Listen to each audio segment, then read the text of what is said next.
In this video today, we are going to discuss the concept of something called impulse of a force, denoted by a capital G. Now, impulse of a force is defined to be the product of the force and the time for which the force acts. Therefore, if F be the force acting on a body, and if the force F acts for a time delta t, then impulse of a force is equal to the force itself multiplied by the time for which the force acts. Now, since force is mass into acceleration from Newton's second law of motion, therefore impulse of a force is equal to ma into delta t, where m of course is the mass of the body and a is the acceleration of the body. Now, since acceleration is the rate of change of velocity, so therefore instead of a we write delta v upon delta t. Thereby we get impulse of a force is m into delta v upon delta t into delta t. Now, this delta t is the same time for which the force acts.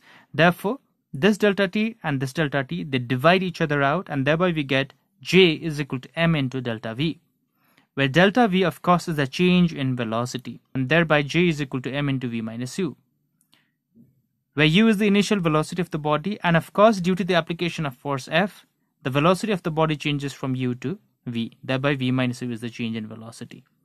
And m into v minus u is what? It is the change in momentum. Thereby, the impulse of a force is equal to the change in momentum. So we can write impulse of a force is a measure of the change in momentum produced in the body, and this change in momentum of course is produced due to the force F acting. Now, the unit of impulse is Newton into second, since impulse according to definition is force into time.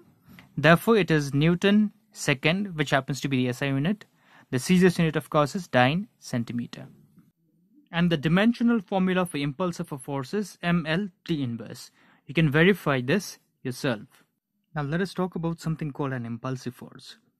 If a large force acts on a body for a very short time, then the force is called an impulsive force.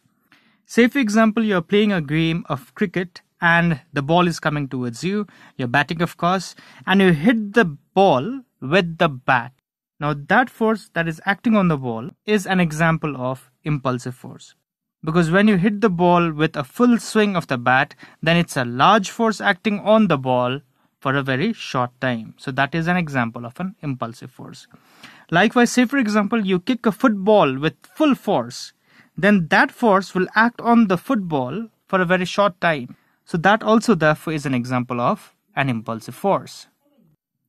Let us try to understand concept of impulse by looking at these illustrations. A cricketer moves his hands backwards while catching a ball. I don't know whether you've observed this or not, but when a cricketer catches a ball, he pulls his hands backwards. If you've practiced catching, then you must have experienced this yourself. It's like I'm trying to catch the ball. I have to pull my hands backwards this way. I have to pull my hands backwards this way to catch the ball. It has something to do with impulse, and let us look at the physics part of it therefore. What happens is, when you want to catch a ball, the ball will be coming with a certain velocity. And when you catch the ball, what you're doing is, you're kind of stopping the ball. So to say, you're reducing the velocity of the body to 0. So this reduction or change in velocity of the ball brings about a change in momentum of the ball, which leads to the hand receiving a certain value of impulse. Because we've already seen that impulse, which is equal to force into the time for which the force acts, is equal to the change in momentum of the body. So from here I can write force is equal to change in momentum divided by the time for which the force acts. So when we try to stop the ball abruptly, that is without moving our hand backwards, we try to stop the ball. What happens is we are decreasing the time we take to catch the ball. So to say, we are decreasing the time in which this change in momentum takes place. So when the denominator time decreases, the force increases. Therefore, when we try to abruptly stop the ball, that is without moving our hand backwards, a larger force acts on our hands, because of which we might hurt our hands, or there's every chance of the ball popping out of our hand. Whereas, if we take a longer time to catch the ball by moving our hands backwards, what we are doing is we are increasing the time we take to catch the ball. So to say, we are increasing the time in which the change in momentum takes place. So when the denominator increases, what happens? The force decreases. So the force acting on the hand because of the ball decreases. So there's every chance that we will take the catch properly, that is, we'll complete the catch, and we will not hurt our hands also. So if you're asked a question like, why does a cricketer move his hands backwards while catching a ball? You can give this explanation. Now, a similar scenario, exactly the same explanation, but a person jumping from a height on a concrete floor receives more injury than when jumping on a heap of sand.